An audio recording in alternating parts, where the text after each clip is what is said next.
The principle of consistency. The principle of consistency. The Prophet ﷺ says in famous hadith, أَحَبُّ الْأَعْمَالِ إِلَى اللَّهِ أَدْوَمُهَا وَإِنْ قَلَّ. The most beloved deeds to Allah are consistent even if they are small.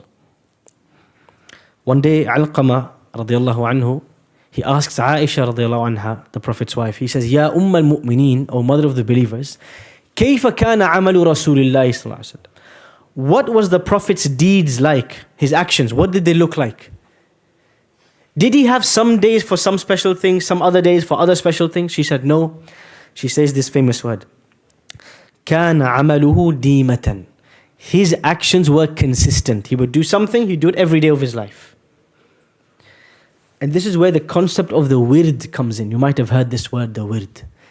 Wird in Arabic refers to a portion of the Quran or a portion of dhikr that you never leave every day. What does consistency mean? There's a really good, we'll come to that in a moment. How do you build a habit? What does consistency mean? It means this action, this habit is so important in my life. If I miss it, I will compensate for it. I will make it up later. So if the Prophet ﷺ would miss his sunnah, his 12 sunnah, the 12 sunnahs he would pray every day, or 14 depending on which narration you take, he would make them up later. If he missed the night prayer, he would make it up in the daytime. Because these are his habits. These are the pillars of his day.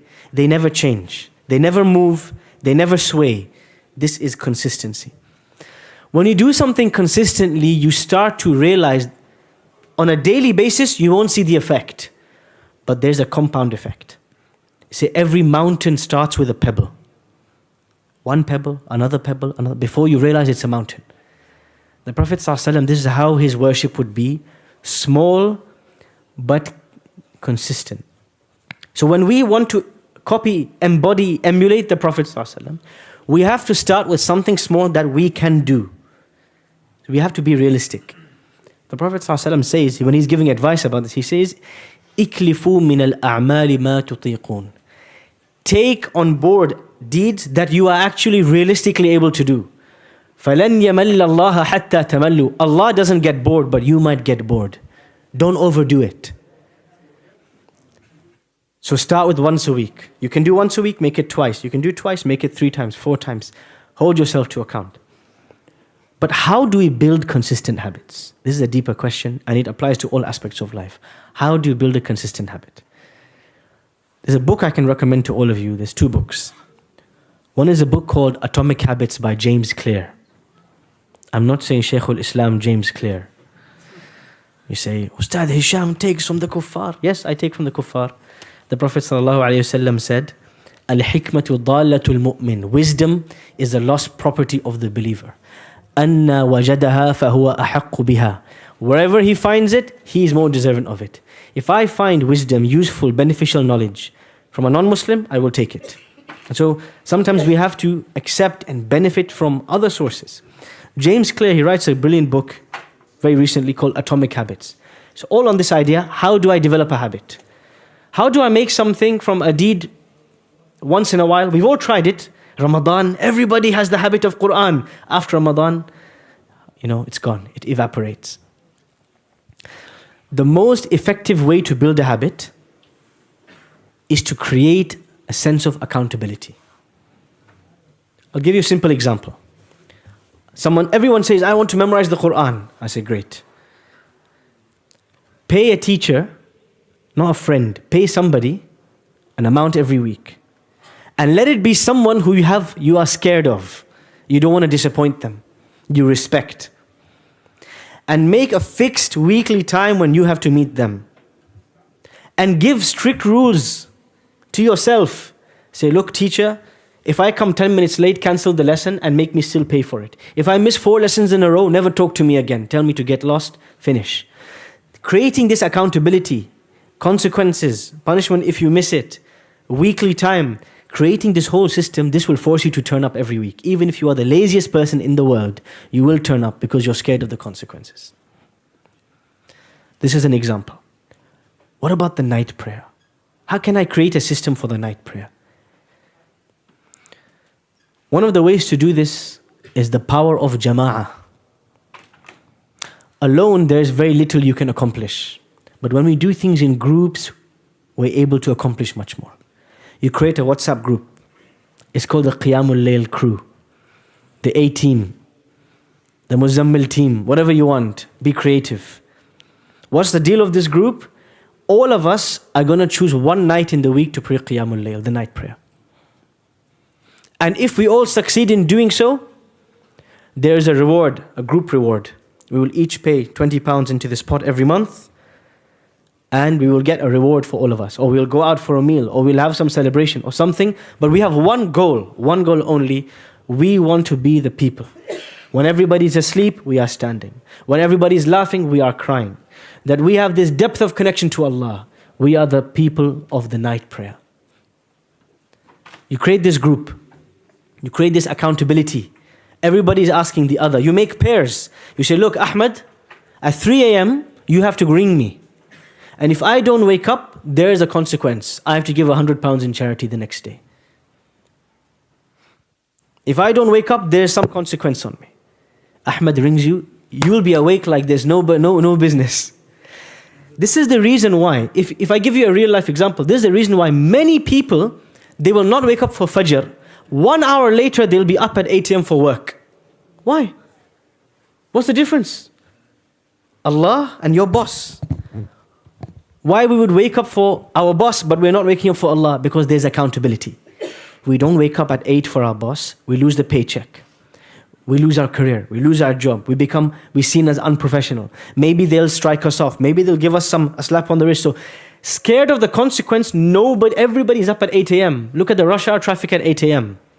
Look at the rush hour traffic at Fajr time. There's no rush hour because there's no accountability in this world. Create some if you do not have the fear of Allah, the love of Allah, that engine to move you to pray at night, create a system that will force you.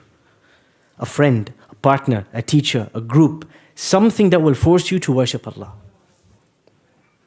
Whether it's reading a page a day of the Quran, whether it's praying the night prayer, creating a system where somebody else is going to hold you to account, this is what will help you succeed. And if it's learning Arabic or recitation of the Quran, or a daily dua, or adhkar, it always helps to do it in a group. It always helps to have a teacher, somebody you fear, somebody you respect. There are parts of the world in which this system has worked wonders. For example, Morocco. In Morocco, many of the masajid, every day at Fajr and Maghrib, they read one hizb of the Quran together. That's half a juz'. So every day, all you need to do is turn up. You turn up, you sit down, 20 minutes you leave, you've read 10 pages of the Quran. Start at the end of your day. Of course, there's discussions between ulama, between scholars, a valid difference of opinion whether we can recite the Quran in unison or not, etc., etc. But that's beside the point. Point is, when there's a group doing something, it becomes a culture, it becomes a habit. We'll give you another example from the Horn of Africa, from Bilad al-Somal. Many people wonder, what is the secret? What is the secret behind the Somali households producing huffaz like the Asian households produce sweets and gulab jamun? What's the secret? The Somali brothers say, someone's going to tell me, there is something, a system, a daily system that keeps them revising the Quran in groups. What's it called? Subh. You heard it right. What is this system? What do you guys do? Tell us the secret. We are masakeen, we need something like this. Tell us, what's the secret? You sit in a circle. Everyone recites one ayah. Okay, perfect. So everybody recites one ayah every day. This culture exists in many, many households from a young age. Imagine you're a 3-year-old and you wake up every morning and all of your older siblings are sitting around your parents reciting one ayah each, until the whole family recited 10 pages of the Quran. Imagine this was your lifestyle, this was your culture. Your family will grow up loving the Quran, having that system of accountability with the Quran. When everybody sat in a circle, it's easy to join in. But if you need to, on your own, with all your distractions, do it by yourself, you'll probably forget. So it's really important. These systems are there embedded in many cultures, many Muslim countries. And we need to revive these and embed them in our lives. a circle of dhikr, a circle of qiyamul layl, a WhatsApp group for revision of the Quran. A daily time we come together, we sit and we complete this thing that we want to make a daily habit. James Clear wrote his book like 2 years ago, but the Moroccans and the Somalis were doing atomic habits from 700 years. Let's not mince our words. These guys are late to the party. We've been developing habits since before their grandparents were born. So it's important to revive this system, how to develop a habit. كان عمل رسول الله صلى الله عليه وسلم ديمة. The Prophet's deeds were consistent. And the way this consistency was preserved was through halaqat, through teachers, through systems that would force you to do it even on a day you don't feel like it, because everybody else is there, and so you need to turn up as well.